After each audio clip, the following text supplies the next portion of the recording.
엄마, 생각을 좀 해봤는데 그냥 여행 가는 거 어때요? 무슨 여행? 요즘은 칠순에 잔치 같은 거 안 하고 가족들끼리 여행 가는 경우가 더 많던데? 저희 회사 사람들도 대부분 그렇게 해요. 자식들은 처음으로 온 식구들이 모여서 여행을 가자고 제안했습니다. 아들이나 딸 모두 맞벌이에 다들 회사를 다니면서 시간이 되나 보다 싶었던 박 씨는 여행을 생각해 보지는 않았지만 그것도 나쁘지 않겠다고 생각했습니다. 오히려 자식들이 자신을 위해서 통 크게 쏘려나 보다 싶어서 기분이 좋아졌습니다. 그럼 그러자. 근데 니들이 시간이 되냐? 엄마 생신인데 회사야 휴가 내면 되는 거죠. 강서방도 휴가 낼 수 있다 그러더라고요. 니들이 시간 된다면야 나는 좋지. 어디로 갈 생각이야? 애들까지 다 데리고 가면 너무 돈 많이 나올 테니까 가까운 일본 어때? 요즘 일본 갈 바에는 동남아 가서 그냥 좋은 데에서 묵는 게 훨씬 나아. 그래. 그럼 패키지로 가는 게 나을 것 같으니까 너가 좀 알아보고 알려줘라. 어차피 나는 들어도 무슨 말인지 모르겠다. 니들끼리 정하고 나한테는 말만 해주면 된다. 박 씨는 싱글벙글하면서 자식들의 접시 위에 예쁘게 생선을 발라 올려주었습니다. 이렇게까지 큰 걸 바란 건 아니었는데 자식들이 자신을 위해서 여행까지 계획해 주다니 그 어느 때보다 기뻤습니다. 며칠 후 딸 채영 씨로부터 전화가 걸려왔습니다. 엄마, 우리 다낭 가요. 그게 어디냐? 베트남이요. 엄마랑 오빠네, 우리까지 하면 돈 꽤 나올 것 같은데. 그러냐? 일본보다는 싸다 그러더니만 그런 것도 아닌가 보구나. 엄마는 괜찮아요? 내가 안 괜찮을 게 뭐 있냐? 니들이 나한테 시간 써주는 것만 해도 고맙지. 박 씨는 자식들이 많은 돈을 쓸 게 걱정되면서도 여행을 간다는 게 기대되었습니다. 그러나 딸은 박 씨에게 청천벽력 같은 이야기를 꺼냈습니다. 그럼 내가 지금 여행사의 계좌번호 받아서 보내줄 테니까 예약금 넣어줘요. 예약금? 그걸 내가 내는 거냐? 엄마가 여행 경비 대야 할 것 같은데, 아니에요? 무슨 소리냐? 내 생일인데 내가 돈 내고 여행을 가는 게 어디 있어? 아니, 우리는 회사도 어렵게 빼고 시간 내는 건데 그 정도는 당연히 엄마가 내줘야지. 박 씨는 무슨 소리를 하는 거냐며 성질까지 내는 딸의 말을 듣고 몸이 딱 굳어버렸습니다. 그러면 그렇지. 자식들이 어쩐 일로 자신에게 나서서 돈을 쓰겠다고 하는가 했더니 이런 생각을 하고 있는 줄은 꿈에도 몰랐던 것이었습니다. 지난 일주일 내내 기대를 하고 있었던 자신이 바보같이 느껴질 정도였습니다. 이게 무슨 일인가요? 어머님 칠순을 축하하는 여행에서 어머님 때문에 가게 된 여행이니 여행 경비는 전부 어머님이 부담하라고 하는 자식들이 있네요. 이런 자식들에게 어머님이 어떤 처방을 내리실지 바로 한번 들어보겠습니다. 박선옥 씨는 자신의 인생이 이렇게 변해버릴 것이라고는 상상도 하지 못했습니다. 어렸을 적 고아로 자라면서 겪었던 서러움과는 비교도 안 될 정도로 외롭고 쓸쓸했습니다. 자신도 한때 남편 이 씨와 함께 자식들과 오순도순 가정을 이루며 살았었다는 게 마치 꿈같이 느껴졌을 정도였습니다. 박 씨는 어린 시절 부모가 누구인지도 모른 채 친척들 집에 맡겨져 눈칫밥을 먹으면서 살아야 했습니다. 친척 중 그 누구도 박 씨를 반겨주는 사람은 없었습니다. 그저 어른들의 비위를 거스르지 않기 위해서 어떻게 해서든 없는 사람처럼 숨죽이면서 사는 것밖에는 마땅한 방법이 없었습니다. 스스로 돈벌이도 할 수 없는 어린 시절은 그나마 나았지만 어느 정도 머리가 크고 난 이후에는 얹혀 사는 친척 집에 생활비를 내야 했기 때문에 닥치는 대로 일을 해야 했습니다. 박 씨는 더 이상 이런 생활을 견딜 수 없어서 숙식이 제공되는 공장에 들어가서 일을 하기 시작했습니다. 하루 12시간 이상 꼬박 앉아 일을 해야 할 때도 있었지만 다시 친척들 집을 전전하는 것보다는 훨씬 나은 상황이라는 생각이 들었습니다. 적어도 누군가에게 핍박을 당할 일 없이 두 발 뻗고 편하게 누워서 잘 수 있는 공간이 생겼기 때문이었습니다. 그게 별로 안면도 없는 사람들과의 동침이라 해도 박 씨는 크게 신경 쓰지 않았습니다. 그런 박 씨에게도 볕이 들는지 조금씩 관심을 보이는 남자들이 생기기 시작했습니다. 박 씨는 당장 먹고 살기 바빠서 누구에게도 눈을 돌리지 않으려 하였지만 몇 개월 동안 꾸준히 애정을 보이는 이 씨에게 마음을 열 수밖에 없었습니다. 박 씨의 남편이 된 이 씨는 일하던 공장의 거래처 사장 아들이었습니다. 작은 사업이기는 했지만 고정적인 거래처가 있어서 먹고 사는 것 정도는 아무런 문제가 없는 집 아들이었습니다. 그 옛날에도 부모 없이 자란 것은 부끄러운 일이라 박 씨는 자기만 믿고 결혼하자는 남편을 따라갔다가 모진 수모를 당하기도 하였습니다. 그럼에도 불구하고 남편 이 씨는 박 씨를 놓치고 싶지 않아 모아뒀던 쌈짓돈을 털어 신혼집을 마련했습니다. 친척들 집도 여러 명이 뒤엉켜 자야 했던 공장의 기숙사도 아닌 박 씨가 처음으로 가져본 집이었습니다. 사글세로 들어가 살아야 했던 집이기는 하였지만 박 씨는 그 역시 감지덕지였습니다. 남편은 끝까지 박 씨와 살 것이라는 고집을 꺾지 않았고 하나뿐인 아들의 뜻을 이길 수 없었던 시부모님 역시도 박 씨를 받아들일 수밖에 없었습니다. 그 이후로는 시댁에 들어가 살면서 나름대로 시집살이를 겪기도 하였습니다. 그러나 박 씨는 이제야 자신에게도 가족이 생겼다는 느낌이 들어 그것밖에 안 되는 자신의 처지도 꽤 만족해하면서 지냈습니다. 그나마 남편이 굉장히 깨어있던 사람이라 적극적으로 박 씨를 변호해준 덕분에 시집살이 정도는 무난하게 견뎌낼 수 있었습니다. 모르는 친척들 손에 맡겨지며 적지 않은 눈칫밥을 먹어왔던 박 씨에게 시집살이는 가족들이 가져주는 관심에 불과했습니다. 그리 모진 세월 견뎌낸 게 이럴 때는 도움이 되는구나. 박 씨는 그리 여기며 쉽지 않은 시부모님과의 동거를 시작했습니다. 그런 박 씨 부부에게는 첫째 아들과 둘째 딸이 찾아와 주었습니다. 시부모님은 아들 하나 더 낳아놓으면 정말 좋을 것 같다 하였지만 박 씨 부부는 둘 정도면 넘치지도 부족하지도 않게 키울 수 있을 것 같아 그 이상을 생각해 본 적은 없었습니다. 자식들을 키우는 동안 시아버지, 시어머니는 차례대로 가족들의 곁을 떠나버렸습니다. 박 씨는 내내 자신을 괴롭혔던 시어머니가 돌아가셨을 때에도 가족들 중 유일하게 오열했던 이였습니다. 남편 이 씨는 그런 박 씨의 선한 면을 사랑했습니다. 민준아, 이번 시험 성적이 왜 이런 거야? 나름대로 한다고 했는데 안 됐어요. 너 이렇게 해서 대학이나 갈 수 있겠냐? 못 가면 안 가죠. 뭐 제가 딱히 하고 싶은 공부 있는 것도 아니고. 앞으로는 대학 안 나오면 취업도 잘 안 된다고 하더라. 어쩌려고 이러냐? 아들은 희죽거리며 웃으면서 하나도 걱정이 되지 않는다는 식으로 행동했습니다. 공부 머리가 없으면 운동을 잘하든 그림을 잘 그리든 어떤 것 하나에는 소질이 있어야 할 텐데 그런 것도 아니었습니다. 그런 박 씨의 고민은 아들뿐 아니라 딸에게까지 옮겨 붙었습니다. 남의 자식들은 따로 공부를 시킨 적도 없는데 척척 좋은 성적도 받아온다고 한다던데 박 씨의 자식들은 그런 능력은 없었습니다. 공부를 해도 성적이 수월하게 나오는 법이 없고 아들은 그 시절 재수까지 해서 대학에 보내야 했을 정도로 박 씨의 마음고생을 시켰습니다. 뭘 그리 안달복달해. 대학 같은 거 안 나와도 다 저 살 길은 찾을 수 있어. 나는 애들이 공부는 안 하더라도 대학 가서 남들 다 하는 대학 생활은 해봤으면 좋겠어요. 그거야 아무 대학이나 가도 할 수 있는 건데 뭘. 이왕이면 공부도 좀 해서 괜찮은 대로 취직도 하고 그래야 우리 걱정을 좀 덜 것 아닙니까? 됐어. 나이 들면 자기들도 어디 취업을 하든 사업을 하든 어떻게 해서든 다 먹고 살 길은 생겨. 그럼 다행이지만 또 그게 안 되면 어쩝니까? 남편 이 씨는 자식 교육에 열을 올리는 박 씨를 설득하려 했지만 잘 되지 않았습니다. 박 씨는 항상 자식들을 보면서 애를 끓였고 그래도 사회 구성원으로서 한 사람 몫을 할 수 있도록 키워내고 싶었습니다. 자신이야 부모도 없이 자라 그 모진 세월을 겪으며 공부 한번 마음 놓고 해본 적이 없었지만 자식들은 그런 것도 아니니 제발 기대 이상은 아니어도 평균 정도는 해내주기를 바랐습니다. 자식들은 그런 박 씨의 마음을 알았는지 그래도 두 사람 모두 4년제 대학에 진학해 주었습니다.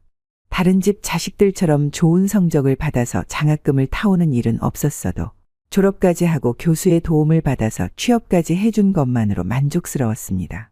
박 씨는 자신의 인생은 꼭 한 번에 원하는 대로 풀리는 법이 없다고 생각하면서도 한시름 놓을 수 있었습니다. 적지 않은 등록금을 쏟아부어 그래도 회사까지 들어갔고 돈을 벌고 있으니 부모로서 역할은 대부분 해냈다는 생각 때문이었습니다. 당신 이제는 별 걱정 없지? 민준이도 채영이도 취업 성공했으니? 당연히 해내야 하는 걸 뭐. 그리고 우리가 그만큼 도와줬으면 대학 졸업하는 게 뭐 그리 어려운 일입니까? 대학 가서도 꿈 찾아 헤매는 청년들이 얼마나 많은지 알아? 아이고, 꿈이라도 좀 있었으면 좋겠네요. 명확하게 지들하고 싶다는 거 있으면 괜히 대학에 돈 갖다 버릴 필요도 없었겠어요. 다 지나간 일 생각하면서 열내지 말고 이제는 우리 인생 살면 되는 거야. 박 씨는 남편 이 씨의 말이 맞다고 생각하면서도 자식 걱정은 끝이 없었습니다. 취업을 한 후에 자식들은 대중교통을 타고 출퇴근하기가 힘들다며 차를 사달러질 않나. 독립하고 싶으니 집을 구할 수 있는 자금을 내놓으라 하기도 하였습니다. 거절할 법도 하지만 박 씨 부부는 그러지 못했습니다. 사실 자식들에게 그리 무한정 사랑을 주었던 것은 남편 이 씨가 아닌 박 씨의 뜻이었습니다. 한 번도 부모의 사랑을 받아보지 못했던 박 씨가 자신의 배 아파 낳은 자식들에게 너무 매정하게 굴기는 싫어했기 때문이었습니다. 남편은 자식들을 그렇게 어화둥둥 키우면 안 된다 말하면서도 매번 박 씨의 의견에 따라 주었습니다. 아버지, 어머니, 저 조만간 결혼을 하려고 하는데요. 뭐? 민준이 너 만나는 처자가 있었던 거냐? 네, 이렇게 연애만 하면서 돈 쓰는 것보다는 빨리 살림 합쳐서 돈 모으는 게 나을 것 같아요. 잘 됐다. 연애 오래 한다고 결혼할 마음이 드는 건 아니기는 해. 그래, 결혼 자금은 얼마나 모았어? 제가 취업한 지 얼마나 됐다고 돈이 있겠어요. 그래서 말인데, 박 씨 부부는 아들이 입을 열자마자 돈 이야기가 나올 것을 직감했습니다. 결혼이라는 인생의 중대사를 결정하면서도 부부의 도움을 받으려 한다는 것을 쉽게 알아차릴 수 있었습니다. 남편 이 씨는 크게 화를 내면서 아들을 질책했습니다. 너는 결혼 자금도 없으면서 무슨 살림을 차린다는 게야? 요즘 다 모으고 결혼하는 사람 없어요. 그러니까 두 분이 도움 좀 주실 수 있으면 달라는 거죠. 너 재수하면서 대학 다닐 때도 우리가 학비는 물론이고 생활비도 다 줬잖냐? 그래, 민준이 너 지금 이런 태도는 아버지가 충분히 화내실 만하다. 도와달라는 게 아니라 당연히 해줘야 한다는 걸로 보이는구나. 해주실 형편이 안 되는데 떼쓰는 것도 아니고 뭐가 문제예요. 어차피 말해보고 안 되면 월세방이라도 구해서 들어가려고 했어요. 여쭤보지도 못해요. 아들이 결혼 자금을 당당히 요구할 때에는 그리 너그럽던 어머니였던 박 씨 역시 인상이 찌푸려졌습니다. 자식들이 결혼할 때도 어느 정도는 도와줄 형편이 되었고 도와줄 마음도 있었지만 자식들이 이걸 너무 당연하게 여긴다 싶었습니다. 이런 태도를 딱 꼬집고 싶어 단박에 도와주겠다는 말을 하지는 않았던 박 씨였습니다. 하지만 어차피 어느 정도 노후 준비가 되어 있기도 하고 주변에서도 자식들에게 미리 증여를 해주는 게 이득이라 하는 말에 또다시 마음이 흔들렸습니다. 여보, 정말로 애들한테 미리 증여를 해줄 수 있을 때 해주는 게 득보는 겁니까? 그렇지. 증여 한도도 있고 하니 여력만 된다면야 그러는 것도 나쁘지 않은 방법이야. 그럼 우리 민준이 결혼할 때 그냥 조금이라도 도와줄까요? 아이고, 또 그거 걱정하고 있었구먼. 오늘 정숙이 만났는데 그런 말을 해주지 뭡니까? 일단 저들 모은 돈 얼마나 되는지 물어보고 해줄 생각이야. 그러니까 당신은 잠자코 있어. 박 씨는 남편 이 씨의 말을 믿고 어찌해줄 작정인지 궁금해하며 기다리기로 마음먹었습니다. 남편 이 씨는 아들 내외를 불러 둘이 합치면 어느 정도의 자금이 있는지 물어보았습니다. 저희 합치면 5천만 원 정도. 자신 있게 대답해. 돈 못 모은 게 죄도 아니고 솔직한 사정이 알고 싶어서 물어보는 거니? 결혼식 자금 빼면 2천만 원 정도 보증금으로 넣을 수 있는 상황이에요. 니들 엄마가 많이 걱정하기도 하고 나도 충분히 고민해봤다. 남편 이 씨는 자신의 재산도 어차피 시간이 흐르면 물려주어야 하는 것이니 일부를 미리 증여해 주겠다는 언지를 주었습니다. 아들은 그런 이야기를 하는 남편 이 씨의 앞에서 활짝 웃으며 승리의 미소를 지어 보였습니다. 박 씨는 그런 아들이 얄미우면서도 자신처럼 사랑을 베풀어주는 부모가 있으니 자식들도 저리 기댈 때가 있어 구김살 없이 자라는구나 싶어 씁쓸했습니다. 동시에 자식들은 자신이 어렸을 때처럼 큰 고난 없이 살 수 있음에 감사했습니다. 아들 민준 씨의 결혼 후 딸 채영 씨 역시 3년 터울을 두고 예비 사위와 덜컥 아이를 가지는 바람에 취업을 하자마자 살림을 차려야 하는 상황이 벌어졌습니다. 박 씨 부부는 갓 취업을 한 딸, 아직 대학도 채 졸업하지 못한 사위를 위해서 아들에게 해주었던 것과 마찬가지로 신혼집을 마련해 주었습니다. 이제 선옥이 너는 정말 모든 고생 다 끝났네. 자식 걱정은 할 일 없겠어. 요즘은 손주 낳으면 부모가 다 봐줘야 한다고 그러더라. 무슨 우리 다 늙었는데 애 보다가 관절 다 나가면 그게 더 고생이다. 박 씨는 어렸을 적부터 자신의 신세와 다르지 않아 공장에서 함께 일했던 정숙 씨와 만나 수다를 떨었습니다. 박 씨와 다르게 정숙 씨는 공장에서 만난 남자와 살림을 차린 후 일찍이 사별하고 혼자서 딸아이 하나를 키우고 있는 실정이었습니다. 비슷한 나이 또래로 박 씨의 자식들과 잘 어울렸던 정숙 씨의 딸은 유명한 대기업에 들어가 혼자 살고 있다고 했습니다. 그래도 너는 남편이 돈이나 잘 버니 애들 결혼할 때도 척척 도와줄 수 있었지. 나는 우리 가을이 해줄 수 있는 것도 없다. 말도 마라. 애들이 하도 조르고 돈하니 해준 거야. 그게 어디냐?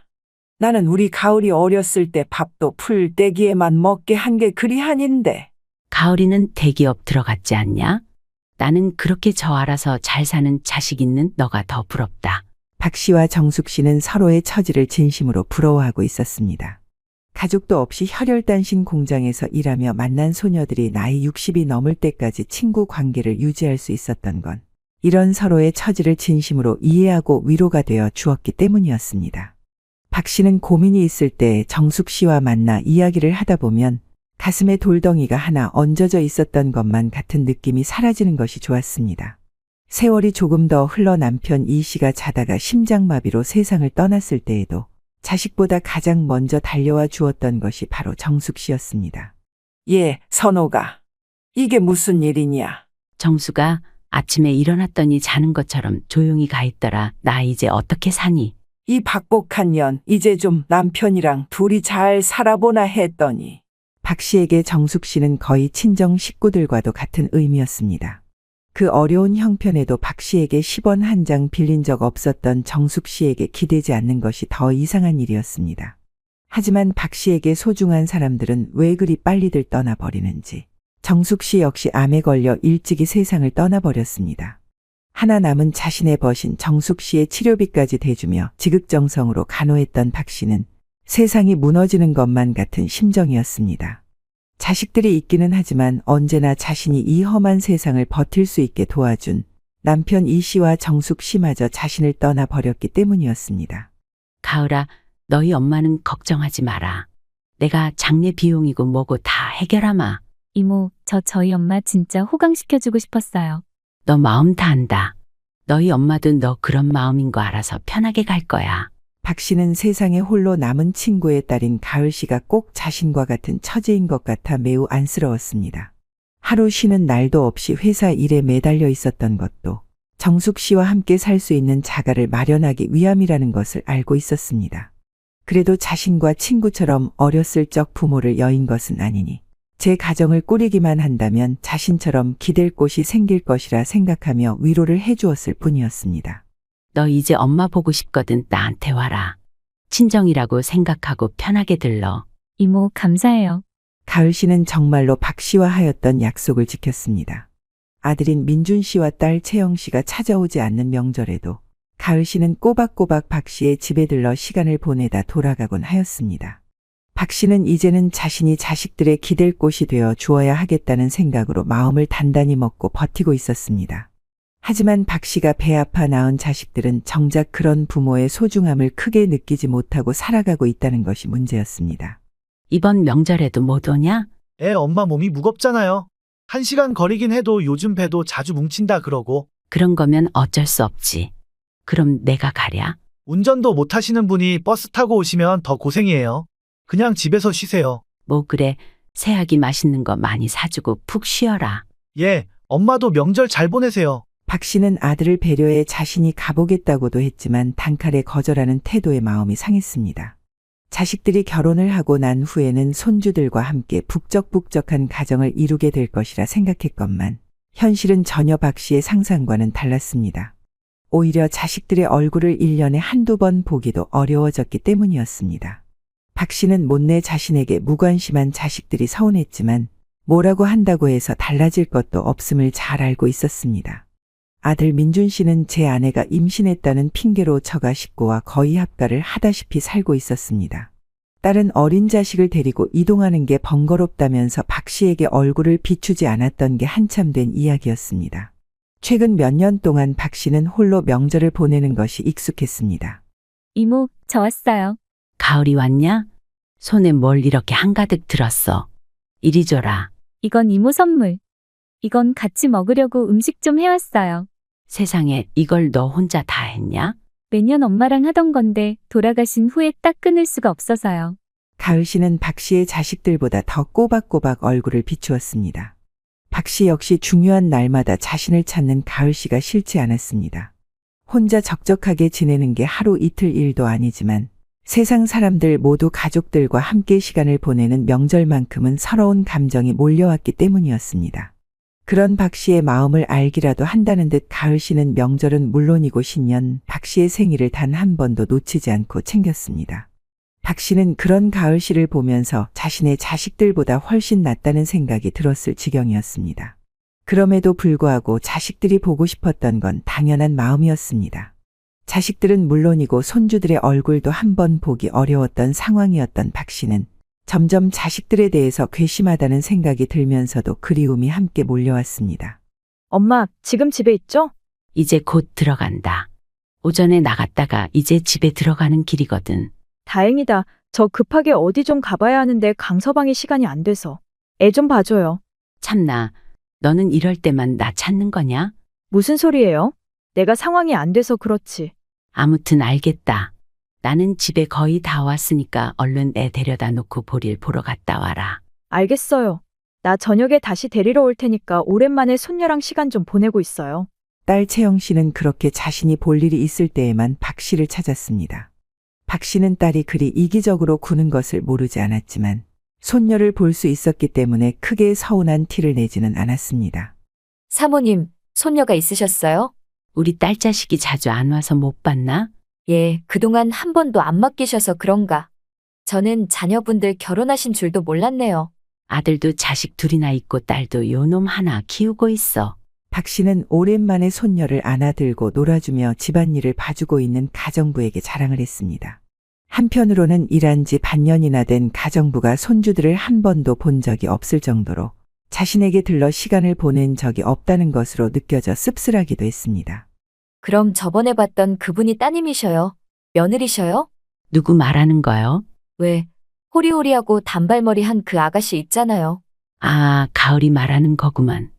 걔는 내 친구 딸이야. 내 딸은 따로 있고. 그러시구나. 자식처럼 참 싹싹하게 자라는 것 같아서 그분이 딸인 줄 알았네요. 박 씨는 가정부의 말에 별 다른 대답을 할 수가 없었습니다. 자식들이 얼마나 얼굴을 안 비추었으면 가끔 오는 친구의 딸을 제 자식으로 오해할 일까지 벌어지나 싶어서 성질이 나기까지 했습니다. 자식들에게 자주 오라 일러봤자 한 귀로 듣고 한 귀로 흘린다는 것을 알고 있었기 때문에 크게 뭐라고 하고 싶지도 않았습니다. 그저 서운함을 안고 가는 것은 부모의 몫이라고 생각하였을 뿐이었던 것입니다. 손녀와 한참 재미있게 놀아주다가 박 씨가 지쳐갈 때쯤 딸과 사위가 함께 집에 들렀습니다. 손녀를 데리고 갈 줄은 알았지만 함께 저녁이라도 먹고 가면 좋을 것 같아 기다렸는데 이미 딸은 술에 취해 있는 것인지 어디선가 한참 즐거운 시간을 보내고 온 것 같았습니다. 너 오면 저녁 같이 먹으려고 기다렸는데. 저 오늘 밖에서 볼 일 있다고 했잖아요. 저녁 먹은 지가 언젠데. 사모님, 그럼 반찬 해놓은 건 따님분 챙겨드릴까요? 너 반찬 가지고 갈래? 그래, 뭐 했는데? 딸은 가사도우미가 반찬을 챙기고 있는 식탁으로 다가가 밀폐 용기를 열고 손으로 음식을 집어먹었습니다. 박 씨는 이미 그리 행동하는 것도 싫었는데 반찬 타박을 하는 딸의 태도를 보고는 경악했습니다. 아유, 이거 이렇게 짜서 먹겠어요? 간이 좀 세요? 가져가셔서 밥이랑 먹으면 딱 맞을 텐데요. 우리 애도 같이 먹어야 하는데 이렇게 짜면 어떻게 해요? 죄송합니다. 사모님 입맛에는 딱 맞다고 하셔서. 아줌마 이 일 오래 안 하셨나 보다. 반찬 간 못 맞추시는 가사도우미는 또 처음 보네. 딸이 그리 말하자 박 씨의 집안일을 도와주고 있었던 가사도우미 경희 씨의 표정이 확 굳어졌습니다. 박 씨도 자신의 딸이지만 누군가에게 그리 무리하게 구는 것을 처음 봐서 놀랄 수밖에 없었습니다. 그걸 더 이상 참아줄 수가 없어 반찬을 한 번 더 집어먹으려는 딸의 손을 탁 쳐내버렸습니다. 아, 엄마, 왜 그래? 너 누가 손으로 음식을 그리 집어먹어?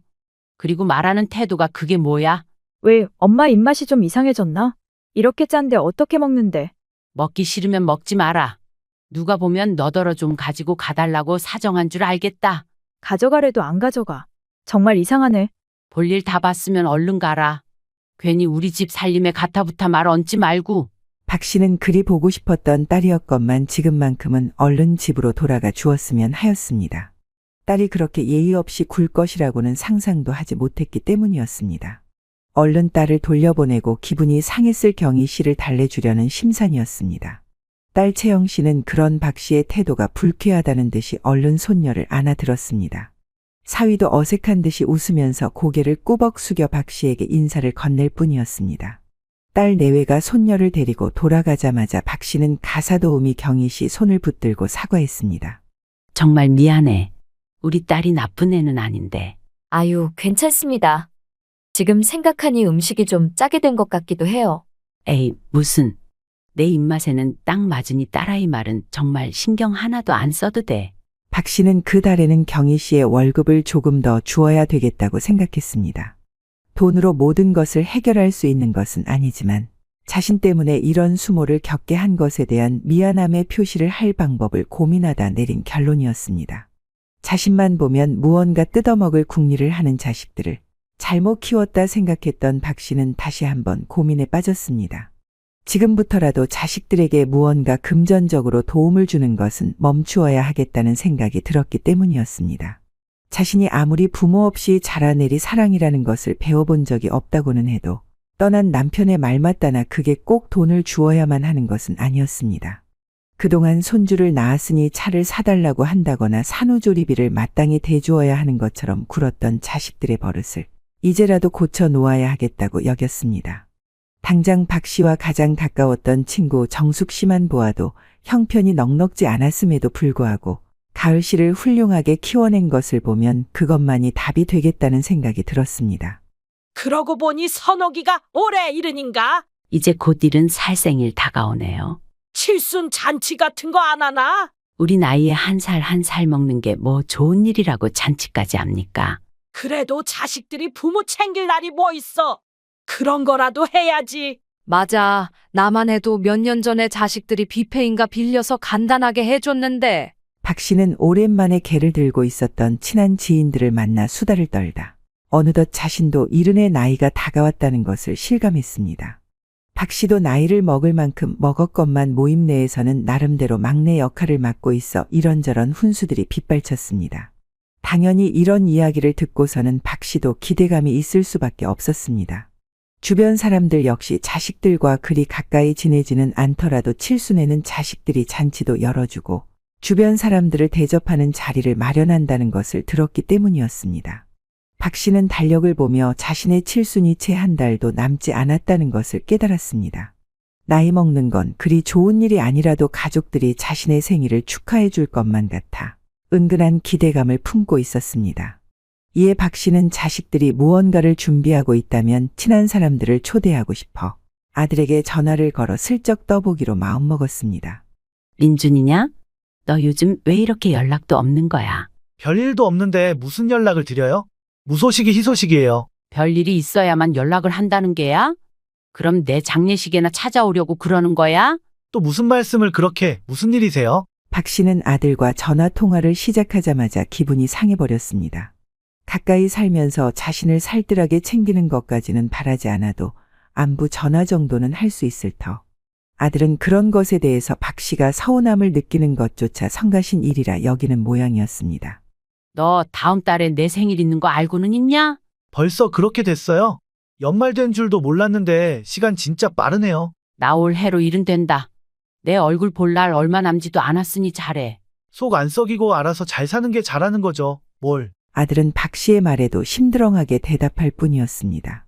처음에는 아들이 딸과 무언가 계획이 있을 것이라고 생각하였지만 전화를 하면 할수록 생일이 언제인지조차 제대로 알지 못했다는 생각이 들었습니다. 그래서 이번 생일에는 어찌 해줄 생각이야? 뭘 어떻게 해줘요? 그냥 가족들 모여서 간단하게 밥이나 먹으면 되지. 뭐 대수라고 그런 걸 물어요? 부담스럽게.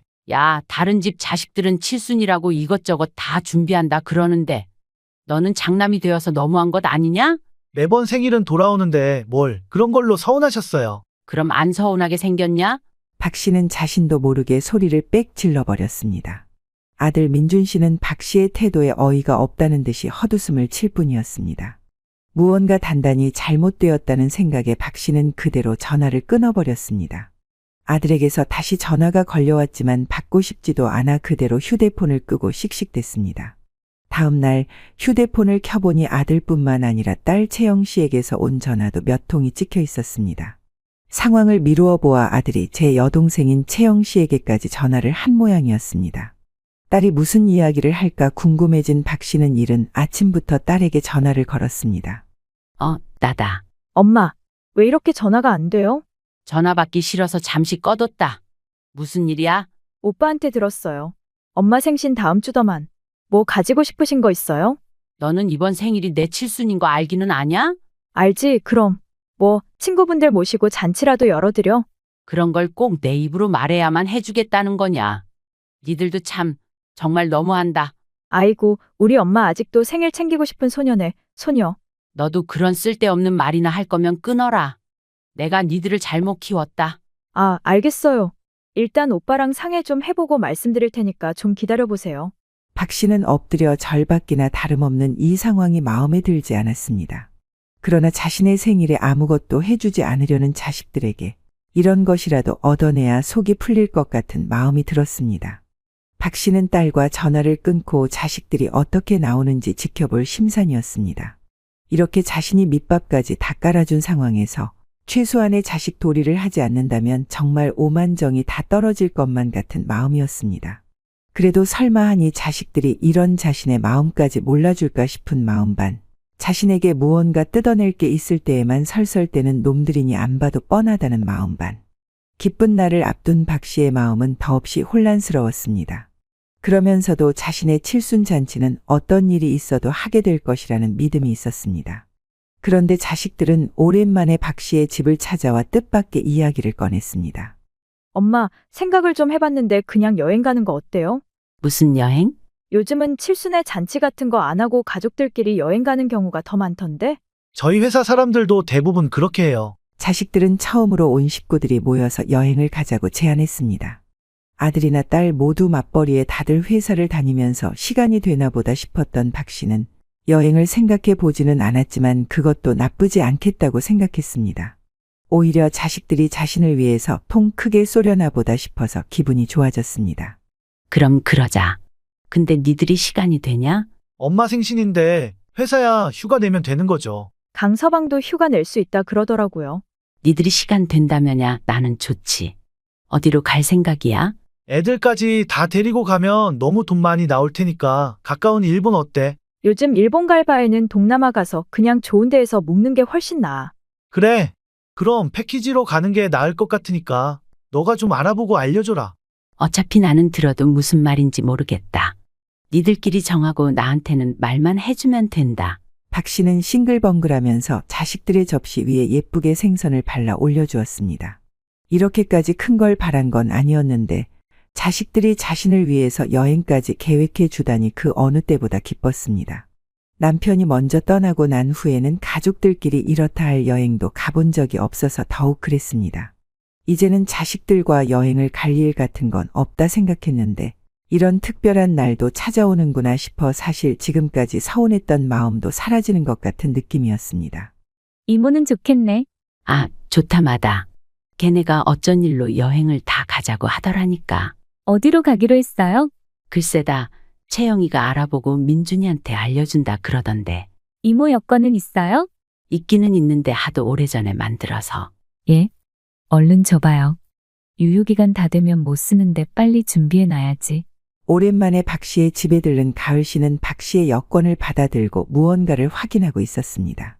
실로 오랜만에 여권을 꺼내어 보면서 박 씨는 정말로 해외여행을 가는구나 싶어서 들뜬 마음을 감출 수가 없었습니다. 이모, 이거 기간 만료됐네. 얼른 재발급 받아야 할 것 같은데? 그러냐? 여권 다시 만들려면 한 달은 걸릴 텐데 어쩌냐? 무슨 한 달. 요즘은 신청하면 3, 4일이면 나오니까 얼른 나랑 같이 나가서 재발급 신청해요. 너 시간 되냐? 나 혼자 가도 된다. 태워다 드릴게요. 오늘은 휴가 내놔서 시간 괜찮아. 박 씨는 가을 씨의 차를 타고 여권을 재발급 받으러 집 가까이에 있었던 시청으로 향했습니다. 웬 기계에 들어가서 오랜만에 여권 사진도 다시 찍고 무사히 발급 신청까지 마쳤습니다. 자식들이 여행 예약을 하기 전까지 여권 발급이 되어야 한다는 말을 듣고 마음이 급했지만 어쩔 수 없는 일이니 기다려보기로 하였습니다. 며칠 후 딸 채영 씨로부터 전화가 걸려왔습니다. 엄마, 우리 다낭 가요. 그게 어디냐? 베트남이요. 엄마랑 오빠네 우리까지 하면 돈 꽤 나올 것 같은데. 그러냐? 일본보다는 싸다 그러더니만 그런 것도 아닌가 보구나. 엄마는 괜찮아요? 내가 안 괜찮을 게 뭐 있냐? 니들이 나한테 시간 써주는 것만 해도 고맙지. 박 씨는 자식들이 많은 돈을 쓸 게 걱정되면서도 여행을 간다는 게 기대되었습니다. 그러나 딸은 박 씨에게 청천벽력 같은 이야기를 꺼냈습니다. 그럼 내가 지금 여행사의 계좌번호 받아서 보내줄 테니까 예약금 넣어줘요. 예약금? 그걸 내가 내는 거냐? 엄마가 여행 경비 대야 할 것 같은데 아니에요? 무슨 소리냐? 내 생일인데 내가 돈 내고 여행을 가는 게 어디 있어? 아니, 우리는 회사도 어렵게 빼고 시간 내는 건데 그 정도는 당연히 엄마가 내줘야지. 박 씨는 무슨 소리를 하는 거냐며 성질까지 내는 딸의 말을 듣고 몸이 딱 굳어버렸습니다. 그러면 그렇지. 자식들이 어쩐 일로 자신에게 나서서 돈을 쓰겠다고 하는가 했더니 이런 생각을 하고 있는 줄은 꿈에도 몰랐던 것이었습니다. 지난 일주일 내내 기대를 하고 있었던 자신이 바보같이 느껴질 정도였습니다. 아무리 그래도 그렇지 자신의 칠순의 자식들과 한번 시간을 보내보겠다고 여행 경비를 직접 대주기는 싫었습니다. 평소 같았다면 흔쾌히 지원해 주었을 것도 빈정이 상해 더 이상은 하기가 싫어진 것이었습니다. 아들, 딸 모두 결혼할 때 살만한 신혼집도 마련해줬고 그 후로도 금전적으로 도움을 주었던 일이 한두 번이 아니었습니다. 지금 아들과 딸 내외가 겉으로나마 번지르르하게 살 수 있는 것은 모두 박 씨 부부에게서 나왔다고 해도 과언이 아니었습니다. 이럴 줄 알았으면 그때 남편이 자식들에게 지원을 해주지 않겠다고 할 때 말을 들을 걸 그랬다고 생각하는 박 씨였습니다. 니들은 생각이란 걸 안 하고 사는 거냐? 갑자기 그게 뭔 소리예요? 뭘요? 누가 칠순에 제 돈 내고 여행을 가냐? 이 말이야? 엄마, 우리 주머니 사정 뻔히 알면서 그러실 거예요? 돈 뒀다 어디다 쓰시려고 그러는 거예요? 니들 주머니 그동안 채워준 게 누구였어? 박 씨는 더 이상 서운함을 숨길 수도 없어서 휴대폰에 대고 바락바락 소리를 질렀습니다. 딸은 당황해 급히 상황을 수습하려 하였지만 이미 박 씨는 기분이 상할 대로 상해 있었습니다.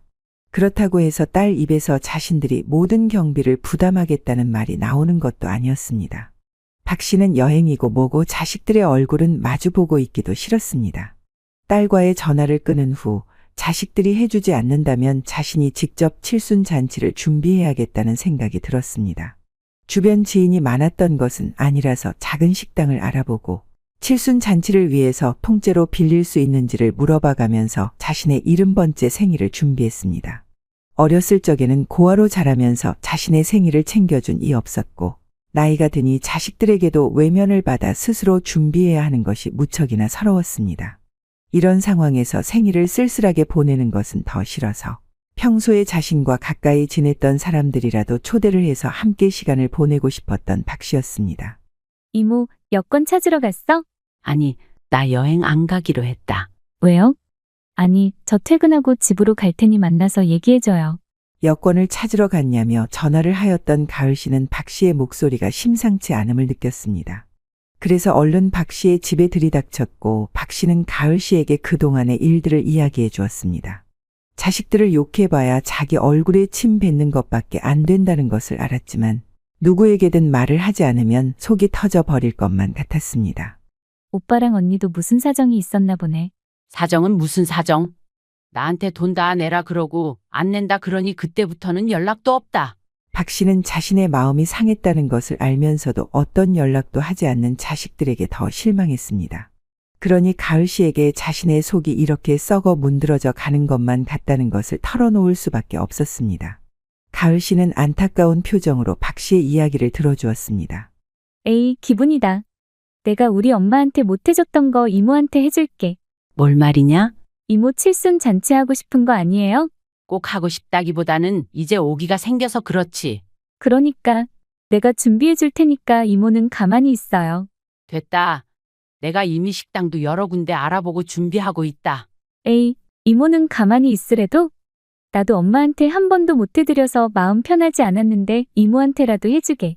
가을 씨는 먼저 나서 식당도 예약하고 나름대로 초대장을 만들기까지 하였습니다.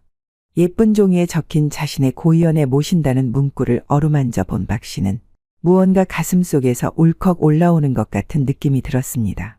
자신은 대체 왜 평생을 누군가에게 사랑받기 위해서 노력을 해야 하는지 서러움이 밀려들었습니다. 남편을 만난 후로 또다시 혼자가 될 것이라고는 생각해 본 적이 없었던 박 씨였습니다. 자신의 가족이 생긴 후로는 한 번도 부모에게 받아보지 않은 사랑을 주었건만 자식들은 그런 박 씨의 진심을 번번이 무시하고 있었던 것이었습니다.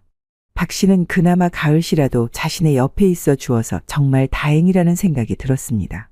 자식이 있어도 기댈 수 없는 자신이나 하나뿐인 가족이었던 엄마를 떠나보낸 가을 씨나 별 다를 바 없이 외로운 사람이라는 생각이 들었습니다. 이렇게 훌륭하게 커준 딸을 두고 가버린 자신의 벗이 더욱 사무치게 그리웠던 나날들이었습니다. 이모, 내가 민준 오빠랑 채영 언니한테는 따로 연락할 거니 기분 풀어요. 지들 여행 경비 안 대주면 칠순도 안 챙길 모양인 애들한테 뭐하러 연락을 해. 그래도 고이연의 자식들이 없는 게 말이 돼요? 가을 씨의 말이 틀린 것은 아니었습니다.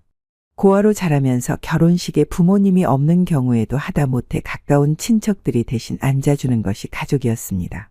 하물며 자신의 칠순에 멀쩡하게 살아있는 자식들이 참석하지 않는다는 것도 말이 되지 않는 일이라는 생각이 들었습니다. 그래서 하는 수 없이 가을 씨의 의견에 따르기로 했지만 박 씨도 자존심에 자신이 아들이나 딸 내외에게 참석하라는 말을 하기는 싫었습니다. 그럼 그러던지. 아유, 언니랑 오빠도 참. 우리 이모 마음을 왜 이렇게 상하게 했대. 가을 씨는 박 씨의 옆에 딱 달라붙어서 기분을 풀어주려 부단히 애썼습니다. 박 씨는 자식들 때문에 계속 성만 내고 있을 수는 없으니 억지로라도 웃는 척을 하며 자신의 고이연을 준비했습니다.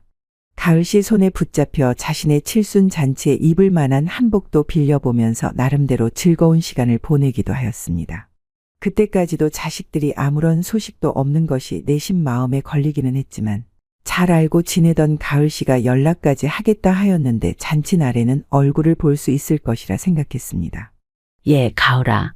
나 오늘 너무 화장이 진한 거 아니냐? 이모, 무슨 소리야. 이 정도는 해야지 나중에 사진에 이목구비가 선명하게 나온단 말이야. 그러냐? 평소에 이렇게 하고 다니질 않으니. 너무 예쁘니까 걱정하지 마세요. 손님들 왔는데 이제 가실 준비하셔야지.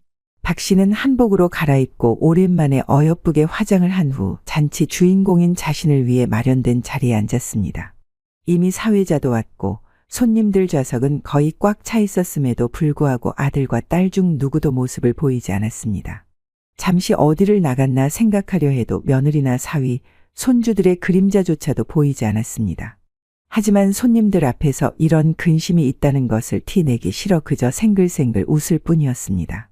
이윽고 박 씨의 칠순 잔치가 시작되었고 순조롭게 진행되어 갔습니다. 자식들이 없다는 것을 사회자에게 전달하였는지 관련된 식순이 모조리 빠져 분위기가 다소 민망해졌습니다. 보통의 잔치라면 손주들의 축하 공연이나 편지 낭독 혹은 감사의 인사라도 있었을 텐데 그런 것이 하나 없이 밍밍한 자리가 되었던 것이었습니다. 이에 박 씨의 얼굴이 화끈 달아오르기까지 하였습니다. 자식들은 행사가 모두 끝날 때까지도 모습을 드러내지 않았습니다. 마지막으로 이 자리를 빛내주신 손님분들을 위한 감사 인사가 있겠습니다. 안녕하세요.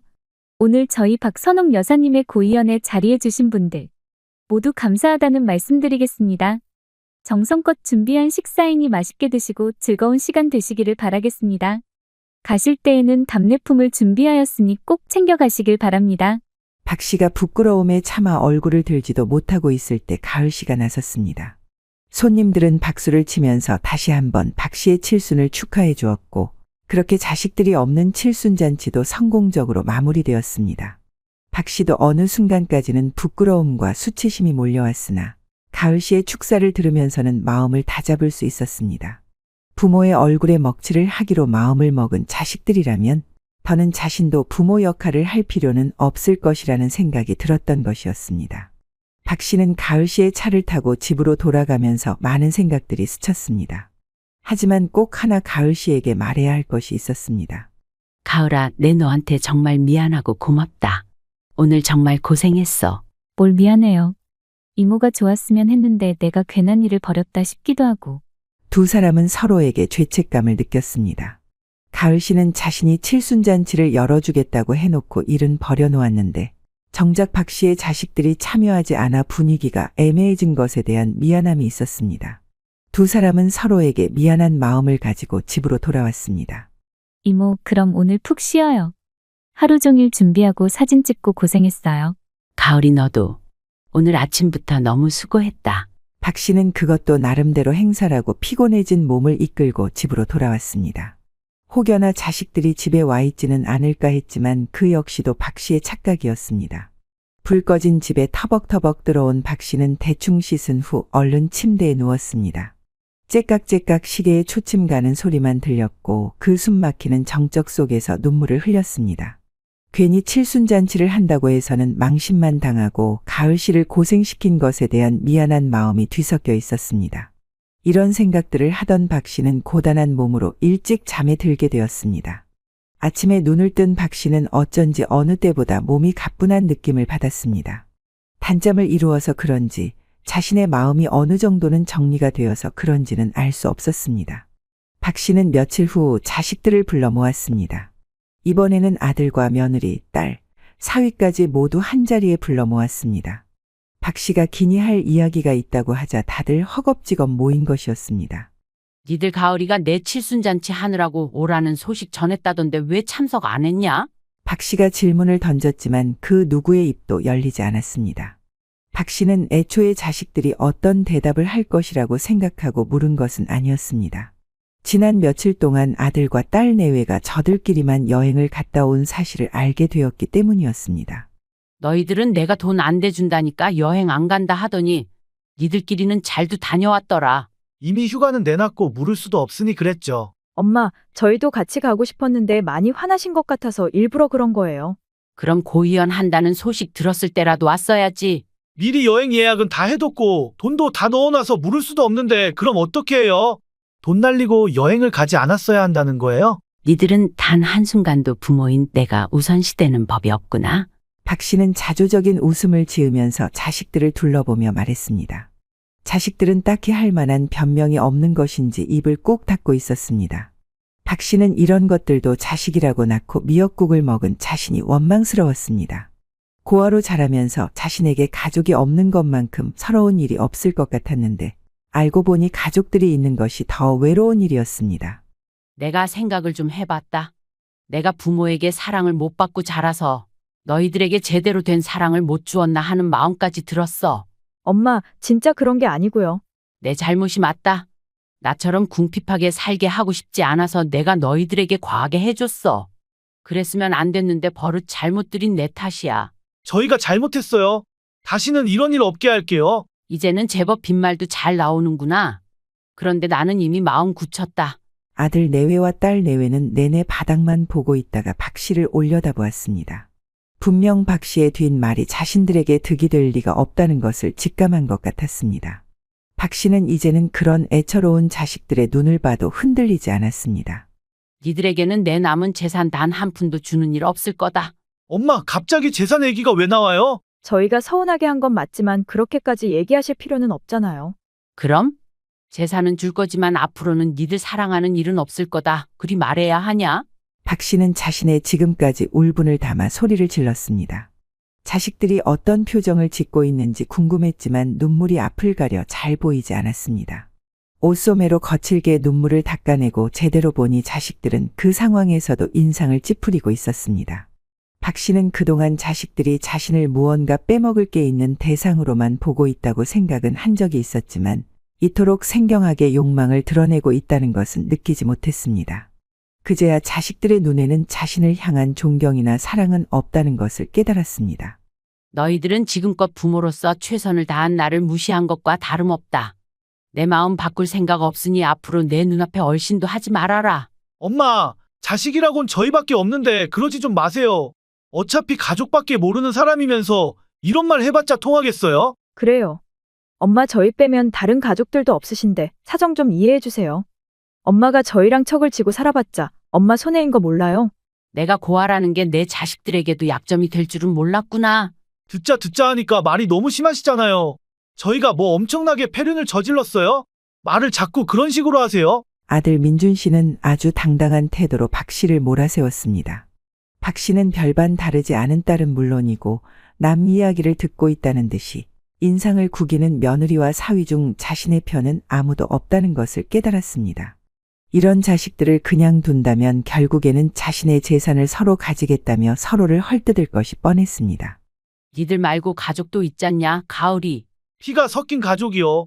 가족 같이 지내는 거랑 가족이랑은 다르죠. 피도 안 섞인 가을이도 해주는걸?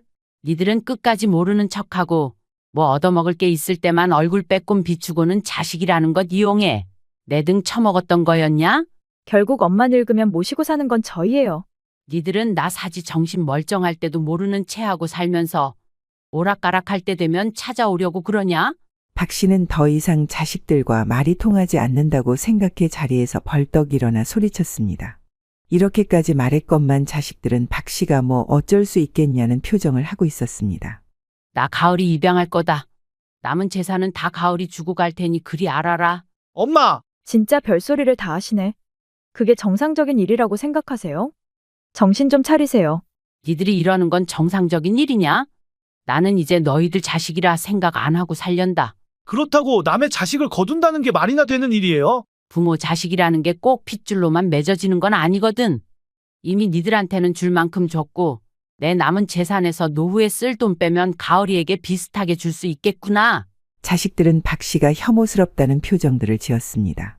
박 씨 역시 그런 자식들을 보면서 정말로 남은 평생을 보지 않고 살겠다 마음먹었습니다. 자식들은 박 씨가 그냥 해본 말인 줄 알았는지 그대로 박 씨를 무시하듯 집을 나섰습니다. 자식들이 돌아간 후 박 씨는 당장 이사를 갈 만한 집부터 먼저 알아보았습니다. 정말로 자식들이 자신을 찾아오지 않았으면 했고 가을 씨를 입양하여 재산을 일부 나누어 주겠다는 생각을 하고 있었기 때문이었습니다. 이모, 저는 그렇게까지 하고 싶지 않아요. 내 소원이니 한 번만 들어줘라. 나 정수기 보낼 때 혼자 남은 너 내 자식처럼 돌봐주겠다 약속까지 했다. 그럼 재산은 이모가 다 가지고 계시고 서류상으로만 입양해 두세요. 알겠다. 어차피 나 죽으면 너한테 갈 수 있게 조치해 놓을 거야. 그럼 저도 이모한테 부탁 하나 할게요. 뭔데 그러냐? 말만 해. 내 네 부탁이라면 못 들어줄 것도 없다. 저 결혼하고 싶은 사람이 있어요. 이모가 제 혼주석 좀 앉아주세요. 박 씨는 그런 가을 씨의 부탁을 흔쾌히 받아들였습니다. 이미 자식들은 그리 돌아간 후 몇 달째 연락이 없었고 박 씨 역시 이전처럼 자식들이 보고 싶다는 생각도 들지 않았습니다. 이제는 그저 자신이 인생을 살아오는 동안 아무런 조건 없이 사랑을 주었던 남편 이 씨와 벗이었던 정숙 씨에게 보답하고 삶을 마무리하고 싶다는 생각밖에 들지 않았습니다. 박 씨는 이듬해 정말로 가을 씨의 결혼식에서 다시 한번 한복을 입고 혼주석에 앉았습니다.